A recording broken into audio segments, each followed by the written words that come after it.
On a sweltering day in mid-June 1944, specifically the 19th of that month, a Japanese military transport touched down at Chidori Airfield on the volcanic island known as Iwo Jima. From the aircraft emerged Lieutenant General Tadamichi Kuribayashi, a career military officer who had just turned 52 years old.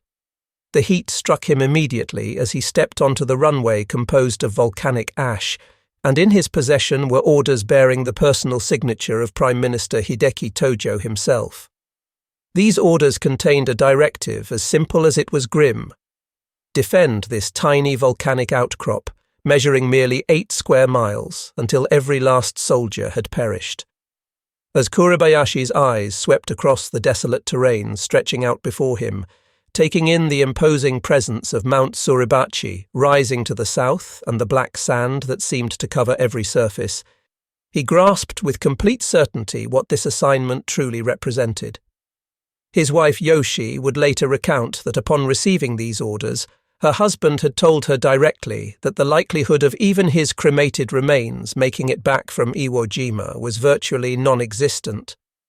This volcanic island occupied a position of critical strategic importance, situated roughly 750 miles to the south of Tokyo.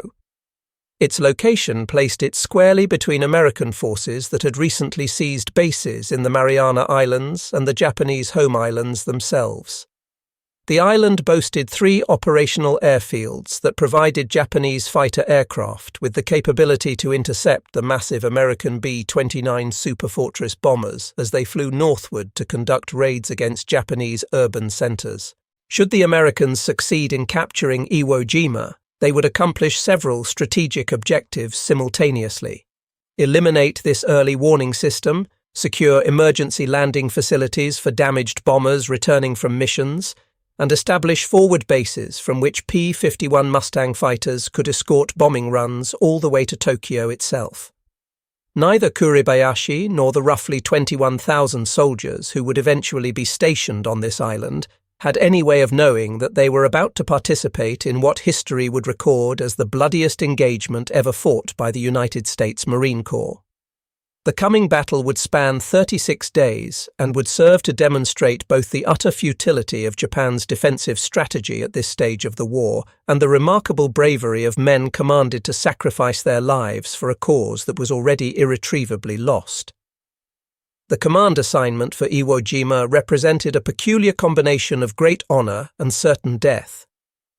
Just 11 days earlier, on the 8th of June in 1944, Kuribayashi had been granted an extraordinary privilege: a personal audience with Emperor Hirohito himself on the eve of his departure for the island.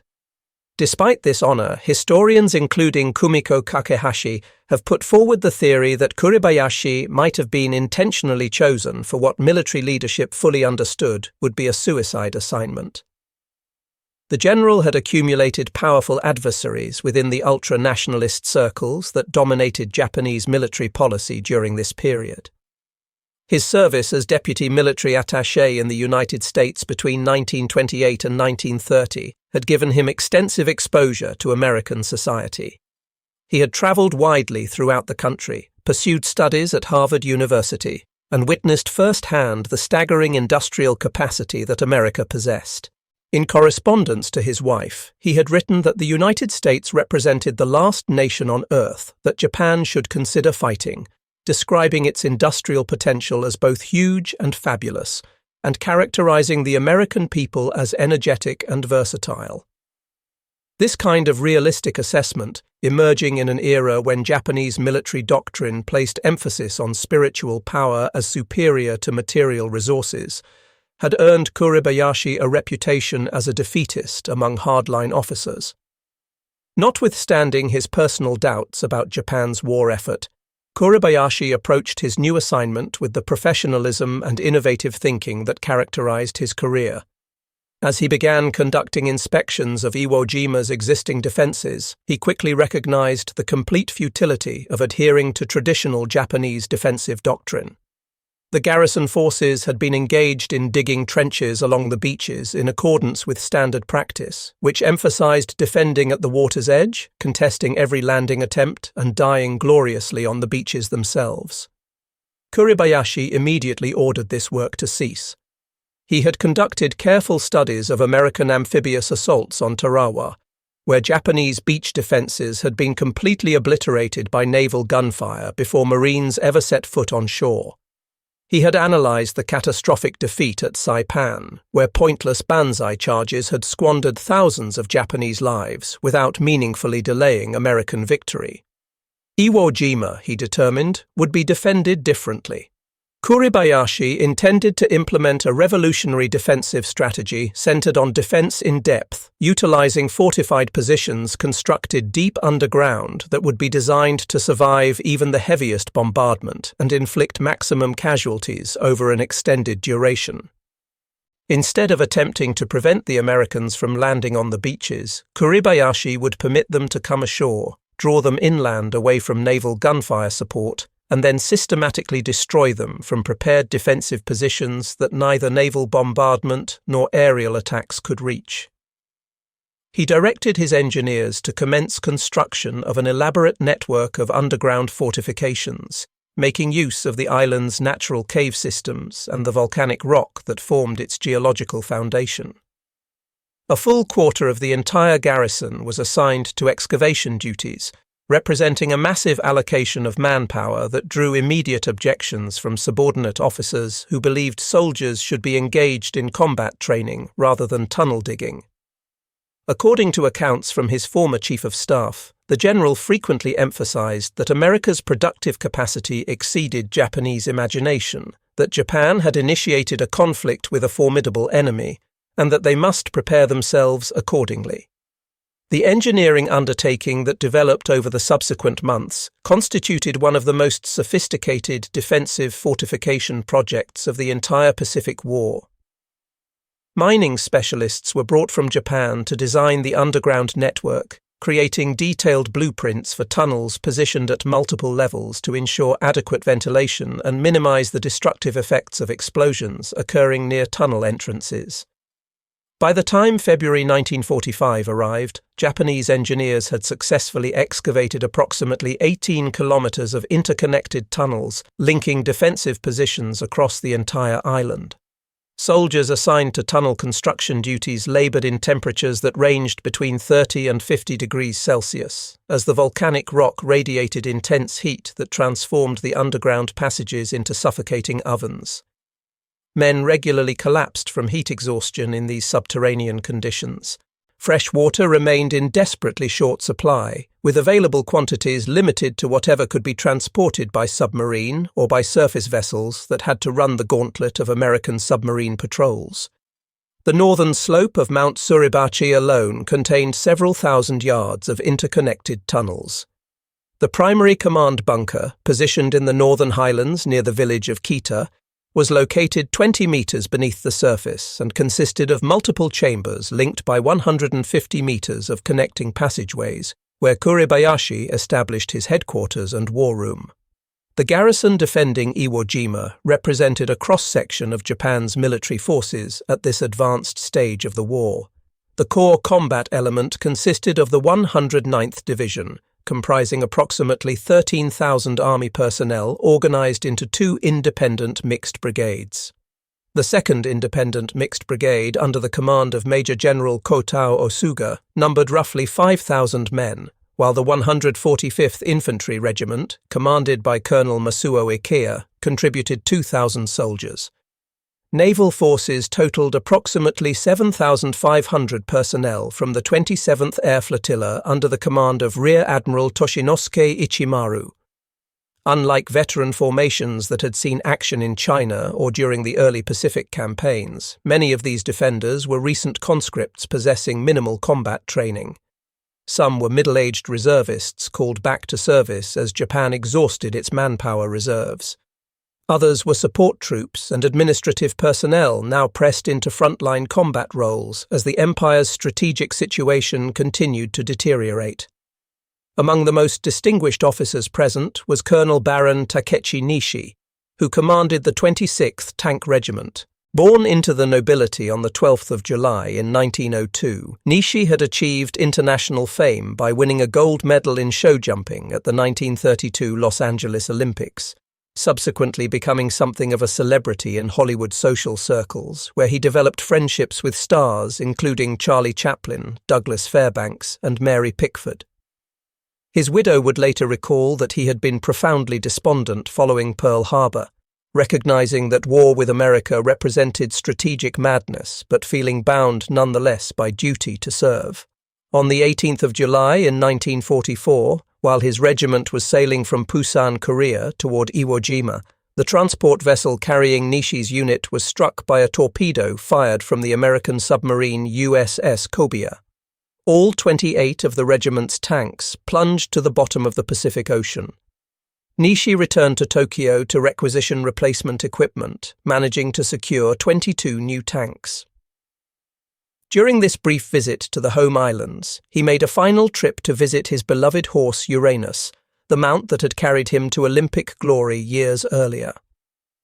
Throughout the latter months of 1944, defensive preparations intensified despite constant harassment from American aircraft and submarines. The defenders made a discovery. When Iwo Jima's distinctive black volcanic ash was mixed with cement, it produced concrete of superior quality. Pillboxes were constructed with reinforced concrete walls measuring 4 feet in thickness, capable of withstanding direct hits from naval artillery shells.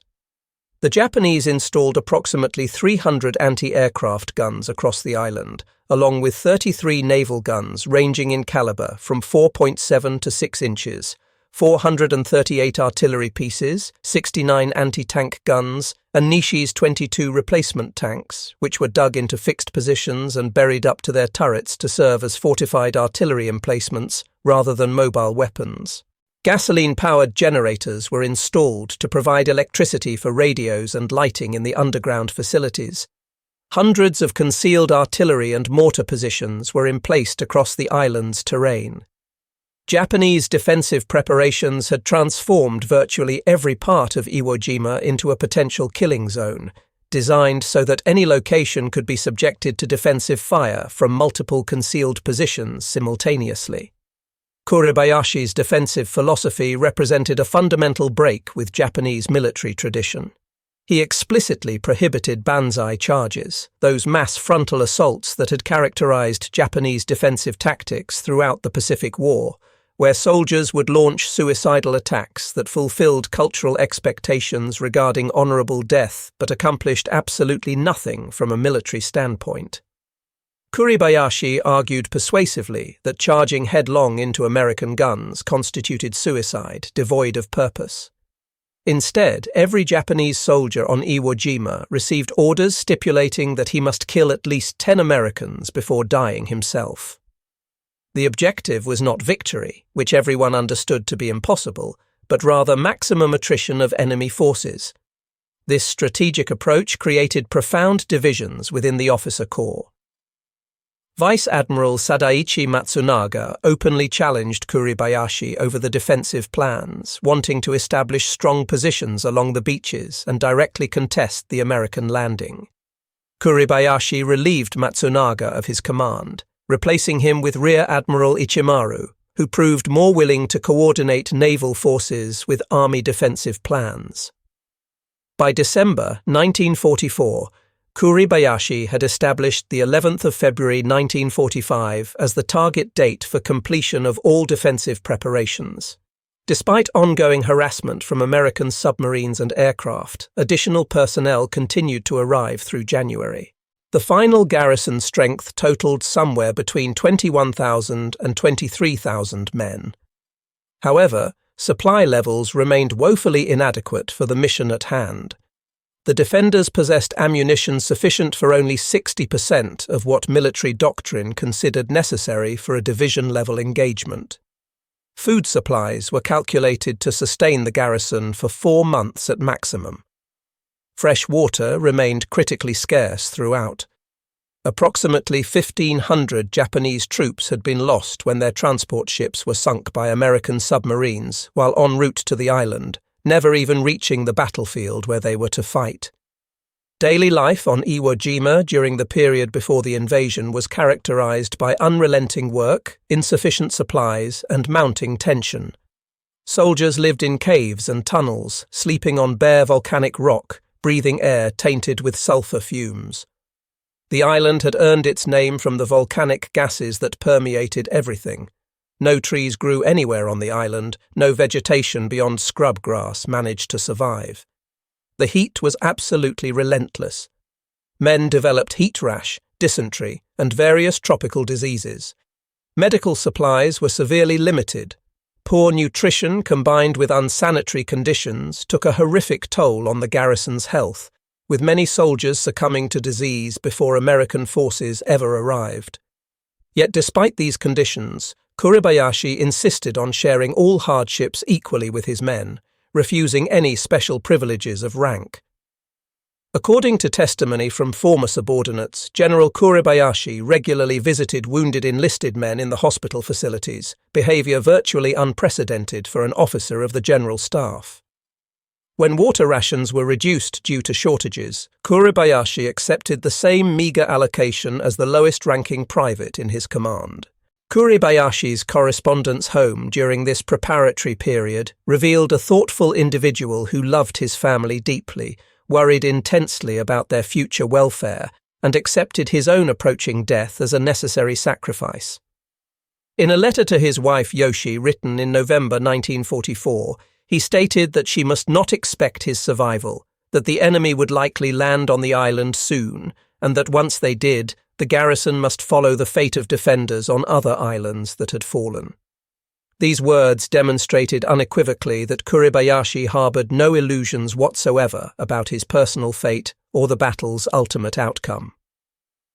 Beginning on the 15th of June in 1944, American B-24 and B-25 bombers conducted raids against the island for 74 consecutive days, representing the longest pre-invasion bombardment campaign of the entire Pacific War. These sustained attacks cratered the airfields and destroyed surface structures, but demonstrated limited effectiveness against the underground fortifications that Kuribayashi had constructed. American intelligence assessments severely underestimated both the extent of defensive preparations and the actual garrison strength. Reconnaissance photographs showed cratered airfields and destroyed buildings, leading American planners to conclude that months of sustained bombing had significantly degraded Japanese defensive capabilities. Intelligence estimates suggested the garrison numbered perhaps 13,000 to 15,000 troops, well below the actual strength present on the island. More critically, aerial photographs possessed no capability to penetrate underground and reveal the extensive tunnel network that represented the backbone of the defensive system. The 16th of February in 1945 marked the commencement of the final assault phase. The pre-invasion naval bombardment began with battleships, cruisers, and destroyers unleashing devastating firepower against the island. Major General Harry Schmidt of the Marine Corps had requested 10 full days of heavy naval bombardment, but ultimately received only 3 days, with operations further impaired by poor weather conditions. Japanese defenders took shelter deep in their tunnel systems, waiting out the storm of steel raining down from above. On the 17th of February, 12 LCI gunboats moved close to shore to provide support for underwater demolition teams conducting reconnaissance. Japanese forces emerged from their concealed positions and opened fire with every available weapon. The gunboats were devastated in the exchange, with LCI 449 sunk outright and several others severely damaged, resulting in 170 total casualties. However, this sacrifice revealed the locations of many hidden Japanese positions, allowing the battleships Tennessee and Idaho to move within 2,500 yards of shore on the 18th of February to pulverize specific identified targets with devastating accuracy. Inside the tunnel systems, the experience of enduring the bombardment tested the defenders' endurance and sanity to their limits. The entire mountain seemed to shake with each successive impact. Dust and debris fell constantly from tunnel ceilings. Men prayed, sat in contemplative silence, or wrote final letters to families they knew with absolute certainty they would never see again. The Americans fired approximately 22,000 shells at Iwo Jima during the pre-invasion bombardment phase, each explosion serving as a reminder of the industrial might arrayed against them. Yet Kuribayashi's defensive strategy proved fundamentally sound. The underground positions survived largely intact, ready to spring to life when American forces actually landed. At 8:59 in the morning on the 19th of February in 1945, the first wave of Marines from the 4th and 5th Marine Divisions hit the beaches of Iwo Jima. The amphibious tractors seemed to arrive in endless succession, wave after wave approaching the shore. Offshore, the support fleet stretched all the way to the horizon, with hundreds of ships representing an assembly of naval power beyond anything the defenders had ever witnessed in their military careers. Landing craft struggled through heavy surf and up steep beaches. Marines jumped from their tractors and immediately sank ankle-deep into the loose volcanic sand, struggling desperately to move inland. The volcanic ash proved soft and loose, causing vehicles to flounder helplessly, unable to gain any traction on the unstable surface. Kuribayashi's orders had been absolutely explicit: allow them to land, allow them to pack the beaches with men and equipment, then open fire with everything available. For nearly 30 minutes, Marines advanced with surprisingly light resistance, a calm that seasoned veterans found deeply unsettling. Then Kuribayashi issued the order to commence firing. Every artillery piece, every mortar, every machine gun position opened fire simultaneously in a carefully coordinated defensive volley. The beaches were instantly transformed into a killing zone of unprecedented intensity. Marines dove desperately for cover that simply did not exist anywhere on the exposed beach. Japanese artillery, pre-registered on every sector of the beach through careful surveying during the months of preparation, fired with devastating accuracy. Machine gun fire swept across all approaches to the terrace marking the edge of the beach proper. By the end of that first day, approximately 30,000 Marines had successfully landed, establishing a beachhead that stretched across the width of the southern end of the island. They had succeeded in cutting Mount Suribachi off from the main defensive positions in the island's north, but the cost had been absolutely tremendous.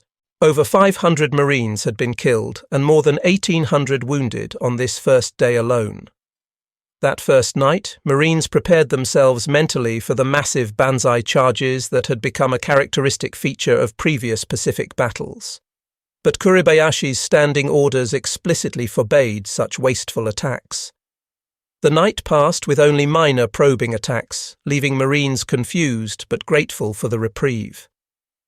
The battle for Mount Suribachi began in earnest on the 20th of February.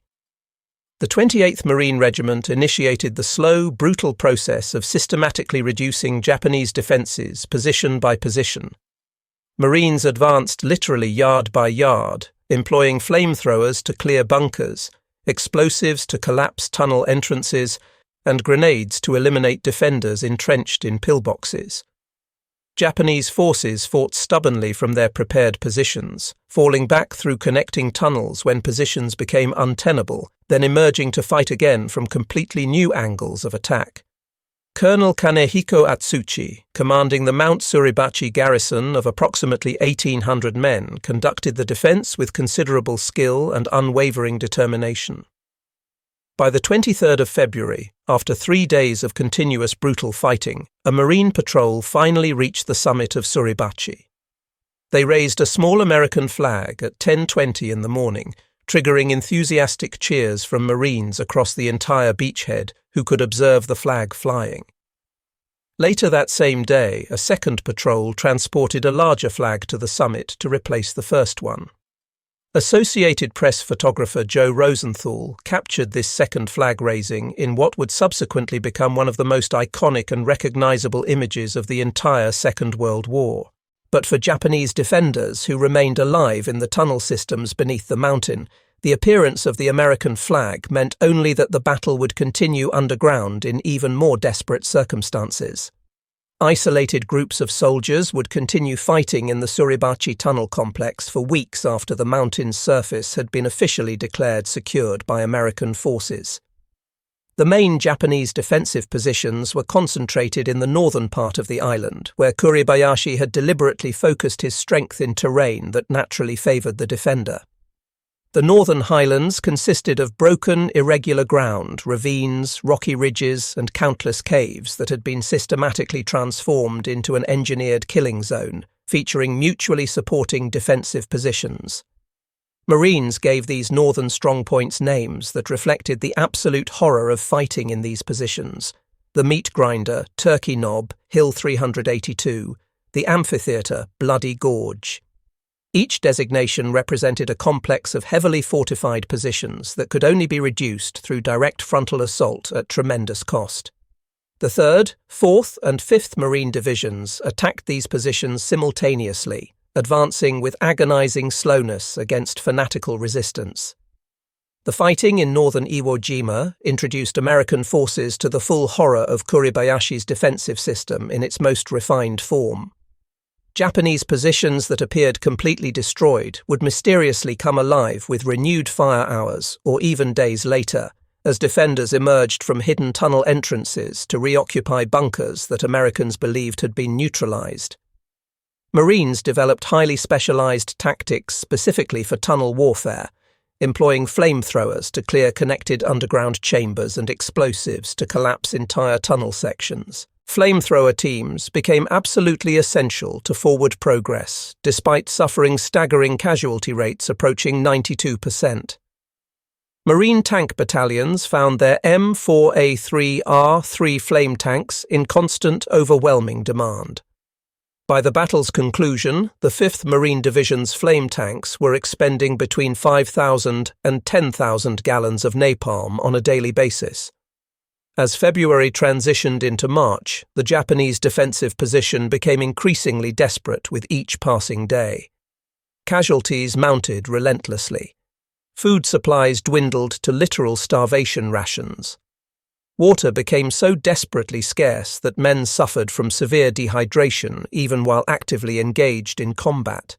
Medical supplies ran out entirely, leaving wounded soldiers to suffer without even the most basic pain relief available. Ammunition stocks approached complete exhaustion for certain calibers of weapons. Yet despite all this, the defense continued unabated. Kuribayashi's strategy of inflicting maximum attrition on the attackers was demonstrably working. American casualties had reached levels that shocked commanders. What had been planned as a 5-day battle had now stretched into its 3rd week with absolutely no end in sight.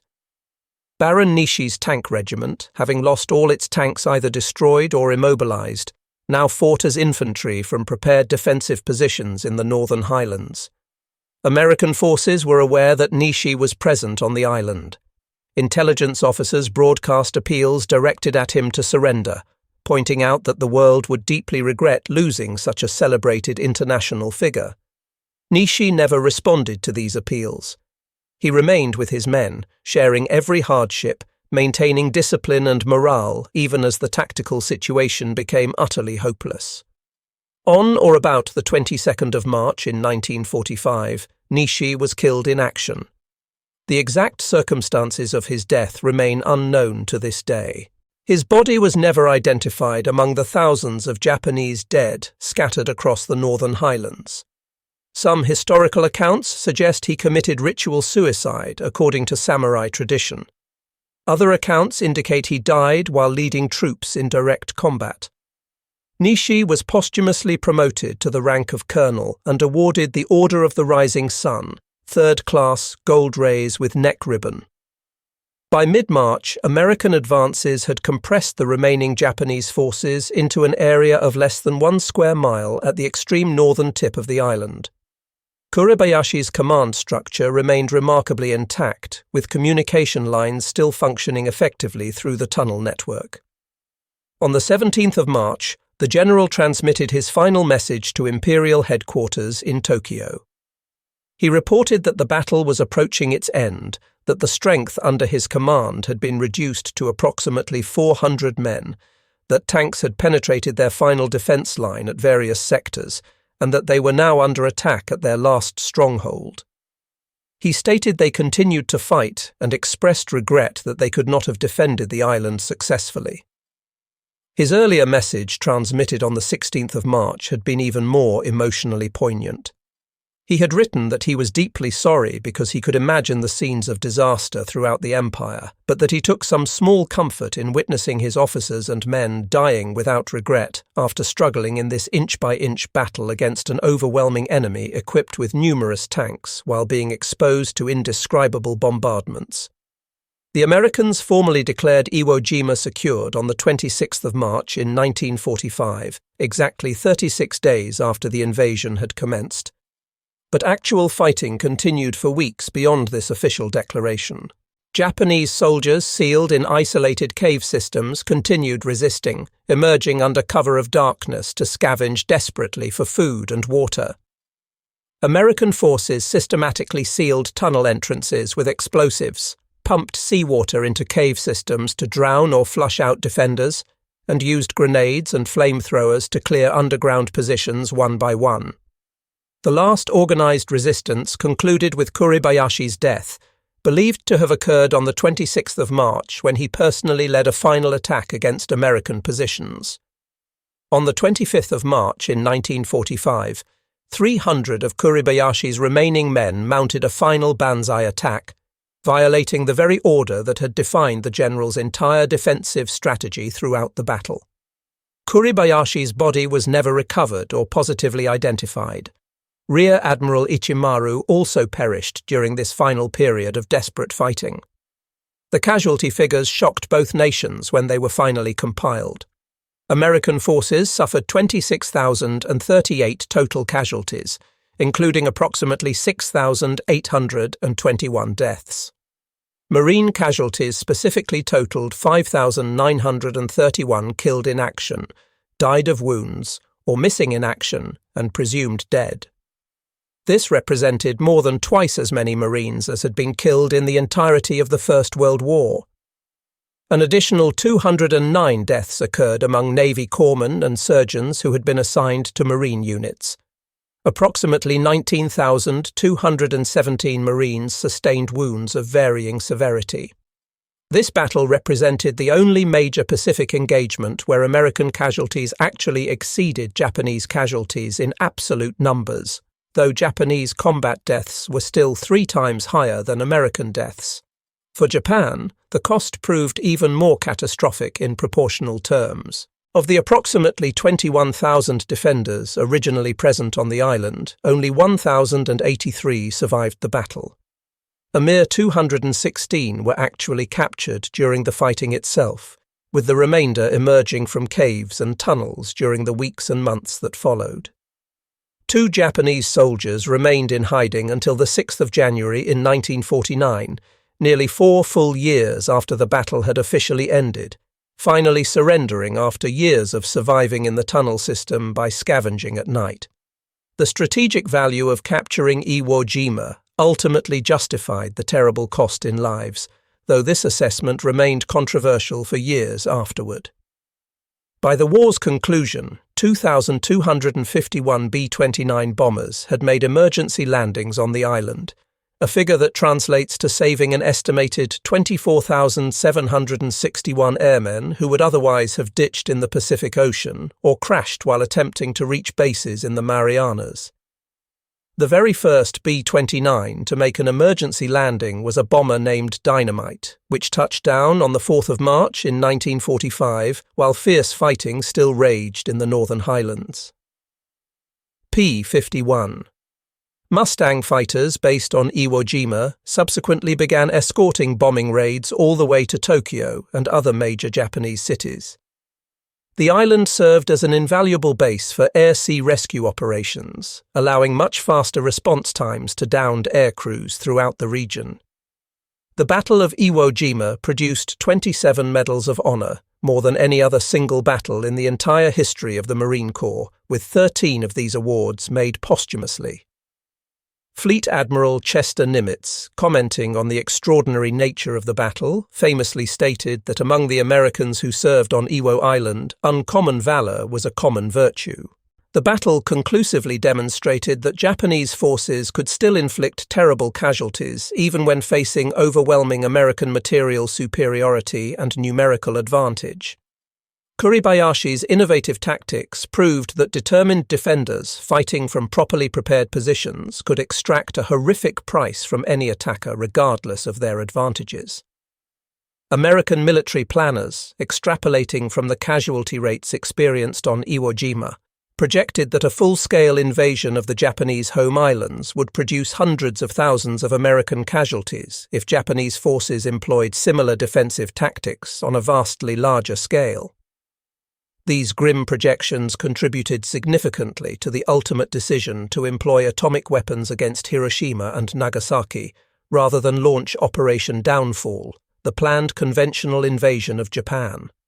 For Japanese families whose loved ones died on Iwo Jima, the battle's aftermath brought only profound grief unaccompanied by any closure. The vast majority of the dead were never recovered or positively identified. Families received official notification that their sons, husbands, or fathers had died in battle, but received no bodies to bury, no graves they could visit to pay respects. This inability to properly honor the dead carried special and painful significance within Japanese culture, where Buddhist tradition placed enormous emphasis on the importance of proper burial rituals. Even many decades after the war's conclusion, Japanese search teams continued conducting operations to recover remains from Iwo Jima's extensive cave systems. The remains of more than 10,000 Japanese soldiers still rest beneath the island's volcanic soil to this day. In the immediate post-war years, the Battle of Iwo Jima remained largely forgotten and unexamined within Japan itself. The nation was completely consumed with the overwhelming task of rebuilding from total defeat, processing the incomprehensible horror of atomic bombings and firebombing campaigns that had killed hundreds of thousands of civilians. The strategic bombing campaign had killed approximately 900,000 Japanese civilians overall. The atomic bombings, specifically of Hiroshima and Nagasaki, killed an estimated 200,000 people. Within this context of unprecedented national catastrophe, Iwo Jima represented simply one more disaster in a year filled with disasters beyond comprehension. Many decades later, historians and filmmakers finally began seriously examining the battle from the defenders' perspective with access to Japanese sources. In 1970, Yoshi Kuribayashi represented Japanese families of war dead at a special luncheon in Tokyo attended by American veterans. In a speech that moved many to tears, she thanked them for their expressions of friendship and received a prolonged standing ovation. She subsequently attended both the 1985 and 1995 reunions of honor hosted on the island itself. The 1985 reunion of honor brought together former enemies now as elderly men, their wartime hatred mellowed and transformed by decades of peace. They walked the battlefields together, visiting specific locations where they had desperately tried to kill one another 40 years earlier. Japanese veterans showed American Marines the tunnel systems they had defended with their lives. American veterans explained in detail their tactics for systematically reducing these same defenses. The meetings proved intensely emotional, marked by tears, embraces, shared memories, and prayers offered for all the dead on both sides. Veterans spoke movingly of finding genuine peace through reconciliation with former enemies. Similar reunions continued at 5-year intervals for many years, steadily building bridges of understanding between former adversaries. The physical island itself remains largely unchanged from its 1945 battle-scarred state, essentially preserved as a memorial. Today it is officially known by its Japanese name, Iwo-to. Civilian access remains severely restricted, permitted only for memorial services attended by veterans and families of the fallen. The Japan Maritime Self-Defense Force operates a small naval air facility on the island. The United States Navy occasionally utilizes the airfield for carrier landing practice exercises, but for the most part, Iwo Jima remains fundamentally a memorial to all the dead, a place where thousands of Japanese soldiers remain permanently entombed in sealed caves, where American and Japanese monuments now stand side by side in mutual respect. Modern historians examining the battle with full access to documentary sources from both combatant nations have generally reached consistent conclusions about its significance. From a tactical perspective, the battle definitively demonstrated the effectiveness of defense in depth when properly and thoroughly implemented. Kuribayashi's revolutionary strategy succeeded in inflicting maximum casualties on the attackers and prolonging the battle far beyond initial American expectations, transforming what military planners had confidently expected to be a 5-day operation into a 36-day ordeal that shocked the nation. From a strategic perspective, the island's subsequent value as an emergency landing field and forward fighter base ultimately justified its capture, though serious debate continues regarding whether the immediate cost in lives was truly proportionate to the military benefit obtained.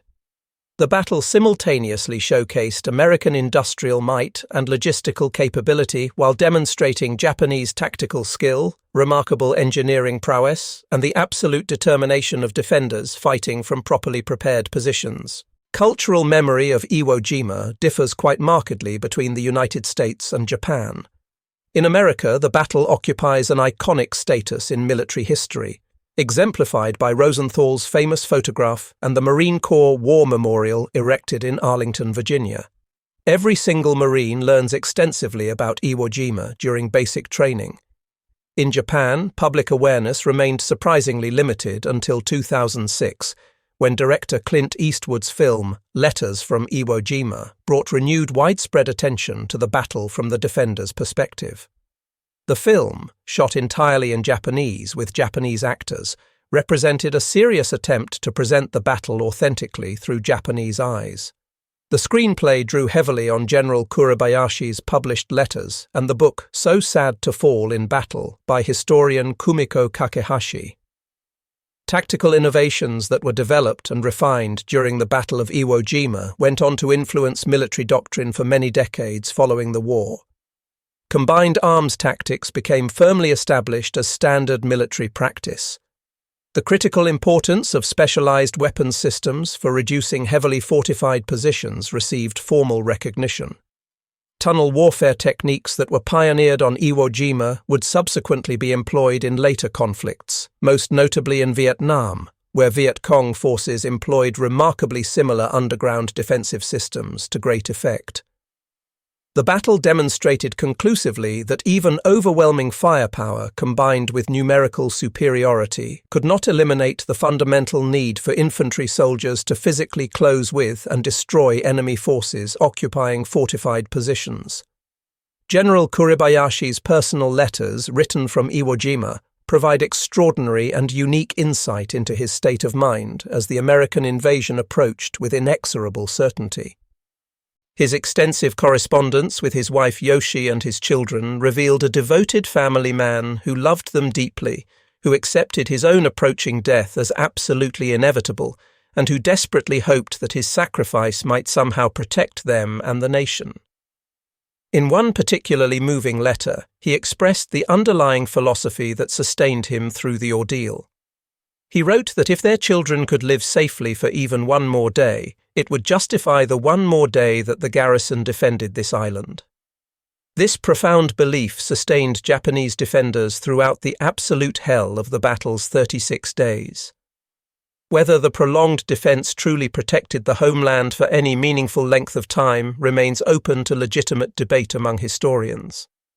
What cannot possibly be debated is the complete sincerity of this belief among the defenders and the extraordinary determination it produced in men facing certain death. The Battle of Iwo Jima stands permanently in history as one of the most brutal military confrontations ever recorded.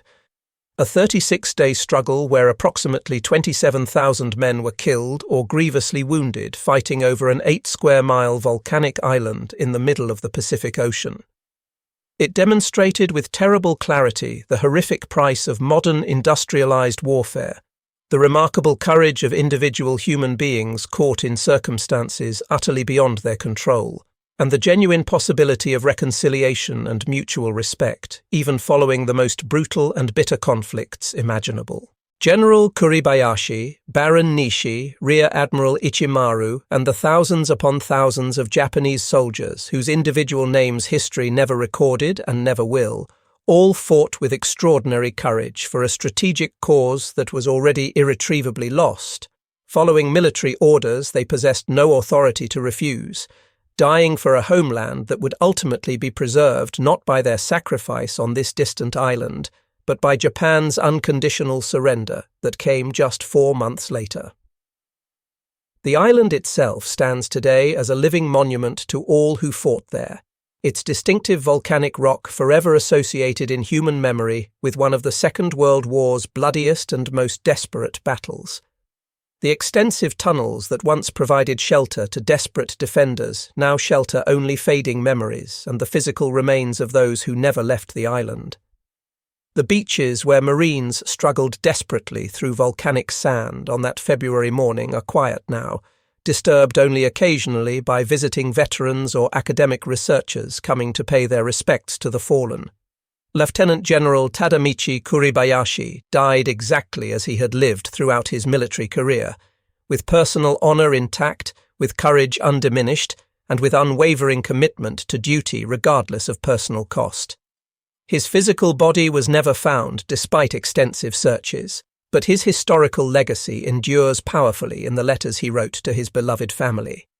In the deep respect accorded him even by American Marines who fought against his defensive genius, and in the enduring example he set of a commander who insisted on sharing every single hardship equally with his men. Baron Takechi Nishi, the celebrated Olympic champion once feted in Hollywood's social circles, died fighting against Americans he had once genuinely called friends, demonstrating the profound tragedy of war that transforms friends into mortal enemies. The 21,000 Japanese soldiers who defended Iwo Jima with their lives, the overwhelming majority of whom perished in the island's volcanic tunnels and caves, fought with extraordinary courage for a homeland they understood with absolute certainty they would never see again.